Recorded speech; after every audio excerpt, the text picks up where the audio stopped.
guys? It's Kevin, another movie for you guys, and this we're reviewing. This is a movie that, if you were to tell me a couple years ago, I had no interest in this movie whatsoever, but because of the recent marketing and things like that, and the hype surrounding it, I actually was genuinely interested in this film, and that is the sequel to a Pixar film that no one really wanted, but now we have, and that, of course, is Cars 3. Now, let me just tell you guys right off the bat, unlike most people, I like most people. Cars is probably, in my opinion, the weakest of the Pixar films. I just find them to be very kiddie. They're nothing I really feel like watching again. The first movie was fine. I didn't really think much of it. Even when I was a little kid and I watched it, it wasn't a movie that I felt like had multiple viewings. It wasn't one that I watch all the time. Sure, I bought the DVD and things like that, but it wasn't a movie that I really did revisit a lot, because I just didn't find it to be as good as some of the other Pixar films. Cars 2, I avoided. I have not watched it, thank God. It's the one Pixar movie I know everyone gets down on, so I can't tell you my feelings about Cars 2, but in spite of, how Cars turned out, I really was not looking forward to Cars 3, but because of the marketing, this really did look like it was going to be something different, something a little bit darker, something with like a little bit more stakes, and it seemed like the right direction for the series. And after watching Cars 3, I do have to say that while this movie isn't nearly as dark, as the trailers did make it out to be, and definitely is just a lot more kiddie than you'd think, it is by far the most solid entry into this series. I, for the most part, actually really did enjoy Cars 3. Is it a perfect movie? Hell no. There are so many problems with this movie, but out of the three films, this is the one that I felt the most satisfied and I got the most enjoyment out of. But let's get to the plot of Cars 3, which the plot of this movie, you've seen basically in every trailer. Basically, Lightning McQueen at this point, we know that he is a all-star racer, he's got all these fans and things like that, and everyone's counting on him.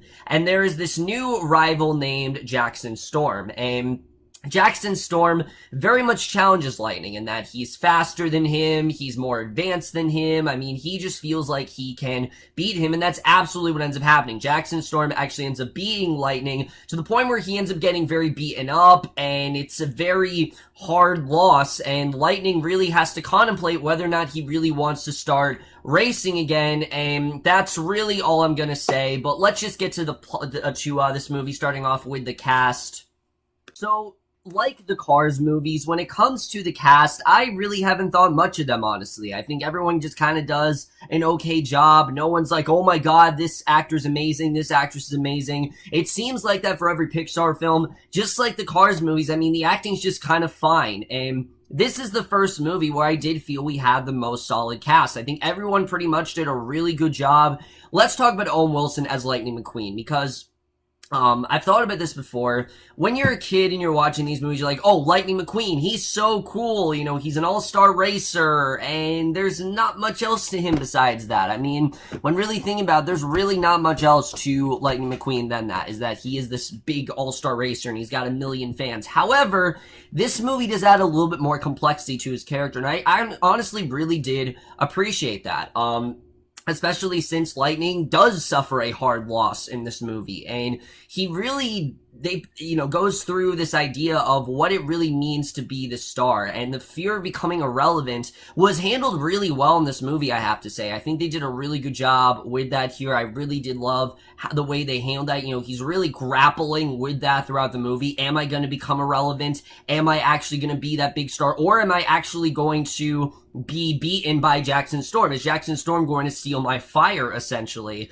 I thought it was honestly a really solid arc, and I thought they did a really good job with that. But he's also has a lot going on with Doc Hudson. He's constantly recalling memories of Doc Hudson, of course, his mentor from the first movie, and how much that really meant to him, and how he really wants to become like Doc Hudson. And again, I think it really did add just a little bit more complexity than we've had. I do still think he's one of the least interesting of the Pixar characters, but because of the arc that he has in this movie, it did make his character just a little bit more interesting, and I honestly really did like what they did here. I thought Owen Wilson overall did a really good job. He didn't seem bored or anything. He honestly seemed like he was enjoying the role, and I definitely did like what he had to do here. So, like I said, they took a character that I didn't absolutely love, and I still don't absolutely love him or anything, but they at least made him a little bit more complex than he already was to begin with, and that is automatically something I will definitely credit this movie for. However, without a doubt, I think the absolute star of this movie, and of this entire franchise so far, is Cristela Alonzo as Cruz Ramirez.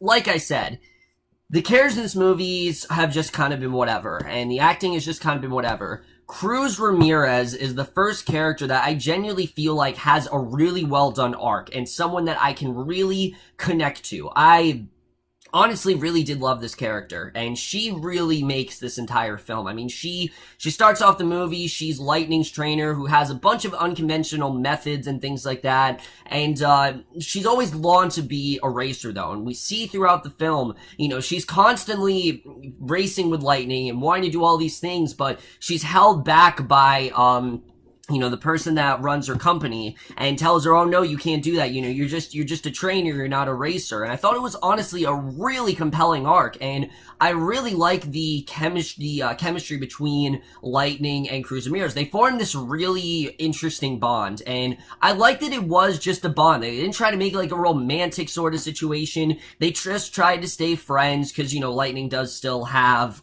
Sally. And I like that they did keep that here. They didn't try to like drop that or anything. I thought overall their bonding was honestly really solid, and you really did feel that these two relied on each other in many ways, and the way that she kind of helped him and he kind of helped her, I really did enjoy. And honestly, Cruz Ramirez was so great in this movie, especially where she ends up at the end here, that I genuinely feel like she could have just been the main character of this entire series, and I think it would have made this series to be a lot better. Again, just this character in general, I found extremely compelling. Every scene that she was in, I was really into. I think she overall did a really good job, and again, she took what could have been a really one-note character and made her just a lot more complex, and that's something I really did love about this character, that she is very complex. There is a lot going on with her internally. You know, she has a lot of regrets of wanting to become a racer, and I really did love that story with her. I thought she overall did a really great job in this role, and like I said, by far, she is the absolute star of this film. While Owen Wilson is the main character, Cruz is the absolute star of this film, without a doubt, and she's basically the main reason why this movie is as good as it is. Unfortunately, though, the rest of the cast, I just kind of thought was okay. Armie Hammer as Jackson Storm, he's good as the character, but he's barely in the movie, honestly. Like, I was really surprised. He's billed as, like, the second main lead, but he's, like, barely in it. He's only in, like, the beginning and the end, and he's a very one-note villain. Like, he challenges Lightning, you know, he does what he needs to do, but he's not much more than that, and that's, you know, that's kind of per usual with the Cars movies, and because of how much more in-depth Lightning and Cruz were, I really was kind of hoping they do just a little bit more with that of Storm. I really thought they would just develop him a little bit more, but they don't, unfortunately. He remains to just be this very fast racer who's kind of a douchebag and outright challenges Lightning. I just didn't find his story to be all that interesting, I have to say. Armie Hammer does a really good job, but I thought he was kind of just fine in the role. And he honestly seemed, not wooden is the word, but it just didn't seem like he was given enough to do. I feel like someone with Armie Hammer, anyone really could have played this role, and it just wasn't that great to me. Everyone else, like I said, is just kind of fine. I like Chris Cooper's character, Smokey. I thought he overall did a really good job. This is like Doc's former mechanic who actually helps McQueen train. I thought he was really good. Nathan Fillion has a pretty good role as Sterling, actually. You know, someone who is just so interested in money, and that's it. And he's focused on, you know, trying to make Lightning, to get money again, even if Lightning's not ready. I thought his arc was also really good. The rest of the characters that you've come to know, they're fine. Mater is still annoying as ever. Larry the Cable Guy, I don't think this role will ever not be annoying. He's still very annoying. Bonnie Hunt's just kind of there. There's really not much else for her to do. But like I said, Tony Shalhoub, you know, Luigi, Guido, they're all back in this movie. They don't have a ton to do, really, especially Mater. He's really pushed to the side in this movie, which, thank God. I mean, especially after what I've heard from the second movie, I don't know how someone could handle that for an hour and a half. It just seems so intolerable, especially when you see Mater in this movie. Just any scene with him is just Oh, it's a lot on the ears, definitely. But the cast in general, I thought overall did a really good job. There's not a lot of characters. There's just unfortunately not as many characters as compelling as Cruz. Cruz is just so great. No one is as developed as her, and that's kind of the thing that does kind of hold this movie back from being genuinely great. So now let's get to the directing and the writing, because here's where we get to some of my more flaws with the film. When it comes to the directing in this movie, Brian Fee, I think he did do a good job. I think what he set out to do was he wanted this movie to be a little bit more darker. He definitely did. You could see that they wanted to add more complexity, more darkness, just more of a purpose for this movie, and not just have it be a movie that's just there to promote toys, as many people have said that, oh, they just make these movies to promote toys.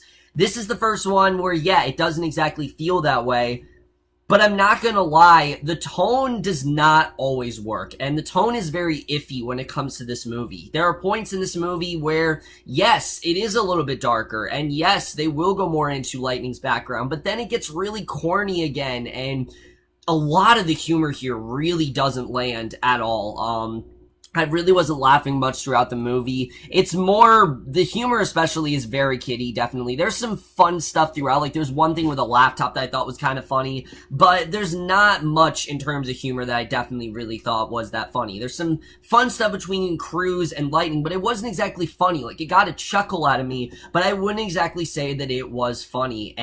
There was a lot more comedy than you'd actually think there was. I mean, again, the trailers made it seem like it's this darker sort of, sort of like, more of a, more of a recovery film for Lightning, when in actuality, it is basically kind of the same film, just done a little bit differently than it has before, and that kind of did disappoint me, I have to say, especially when it comes to the screenplay.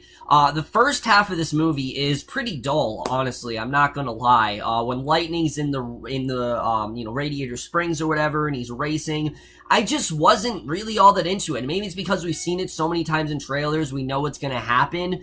But I really wasn't into the way that was set up. I thought the setup in general was pretty weak. Like, it just kind of starts immediately with him racing. And then once he eventually does recover, it takes about 3 minutes for Lightning to realize, I need to get back into the race again. And it didn't really work, I'd say. The beats of that, it just felt like a chunk of the movie was kind of missing. Like, all I need was like 1 or 2 scenes where Lightning was suffering, and honestly, I just don't think he suffered enough in this movie. I think we could have gotten more with that arc. However, once he started training with Cruz, then I really started to get more into the movie, because it offers something very different. It's a different kind of dynamic. There's more to this than you've seen, and the movie really does spend a lot more time with these new characters, and I'm happy that they did. A lot of people said, oh, they're trying to make an apology, but I didn't see it as that. I saw it as they're just trying to do something different. They're trying to do something different. They're trying to take this series in a new direction. They're trying to keep it fresh, and I think for the most part, they did a good job with that. Like I said, Cruz's arc in general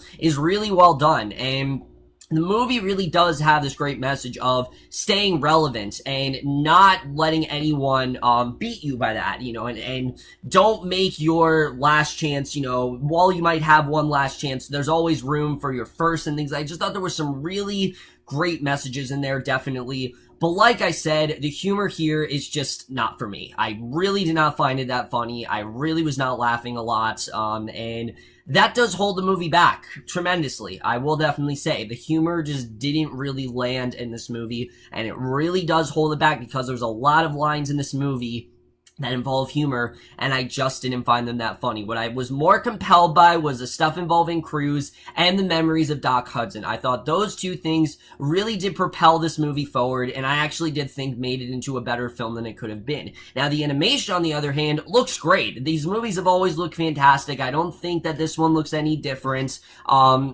There's some cool stuff they do, like with Skype in this movie, like how cars turn on Skype and things like that. And I find the world to be not fascinating, the word, but I find it to be an interesting world. I think Pixar overall always does a good job with animation, and this is no different, definitely. I thought the cinematography was fine. The score by Randy Newman was good. I really did like the main score here. I thought the main score was definitely really well done. Randy Newman always does a really good job with the score and the editing. Like I said, I felt like about a chunk of this movie in the first half really was missing. I mean, I just feel like we could have gotten more involving Lightning's downfall. We should have gotten more with him, not suffering's the word, but just seeing what he's going through. Him not being able to go out and race anymore. They could have spent just a little bit more time on it. And him 3 minutes later being like, oh, I'm gonna race again right after we see the crash. I get that time has passed, but you don't feel like time has passed. The movie makes it feel like, oh, it just happened, and now randomly he's able to race again. It didn't feel like so much time has passed, and it just didn't work as well as it did. Once, like I said, we got into the Cruz stuff, then I really did get into the movie, but the editing did kind of suffer, and the movie in general kind of did suffer from that. However, the ending to this movie, I will say, I really did love. I love the way the climax was done here. I think it's definitely probably one of the most solid parts, solid climax of the 3 films. I really did love the climax of this movie. And in terms of the climax, I'm honestly very interested in seeing if we do take the movie, you know, the series in a new direction. If they do a Cars 4, which I don't know if it's going to happen. This movie did not perform that well. But if they were to do a Cars 4, I'm honestly interested. The way the movie, you know, leaves off, I am interested in seeing where they might go if we do end up having a Cars 4. But overall, guys, Cars 3 is not that different from the other Cars films. It has a better story. It has a much more compelling character. It finds a way to make Lightning McQueen just a little bit more, they give him a little bit more to do than you'd think. But it does have the usual problems. It's very kiddie at points. Mater's still annoying. The humor really doesn't land. It's very rushed at points. But once it gets going, it really does get going. And it doesn't really stop. I think once the movie really did get good, it really did get good. Is it as good as I want it to be? No. I do think they still could have done a lot more with this movie, and I can't say I was 100% satisfied with it overall, because just like the other films, I can't see myself watching this as a whole. I could see myself watching parts of this movie again, but I can't exactly see myself rewatching Cars 3. I just can't really see that happening. It's not as good as I want it to be, but it certainly is better than what the series has offered to us thus far, and I am overall going to give Cars 3 a 3.5 out of 5 or a B-. So overall, guys, my review of Cars 3, and I'll let you guys thought of this movie overall, left your thoughts in it. Like I said, it's a little bit better than the other ones have been, but just not nearly as good as what it seemed like it was going to be, and it's not really all that different. It's still very much for kids, and they add a little bit more in there, but it's still very much just a kids thing. But that's it for my review. Hope you guys enjoy it. I will see you guys in my next video, which, guys, I know many of you have been patiently waiting, but I promise you my next review will be for the rest of the season of Pretty Little Liars. I know I have like 6 videos to do. I'm going to do basically what I did with Better Call Saul. The next like 5 reviews will be all for Pretty Little Liars, and I will see you guys for that. Okay, bye. Something's coming from down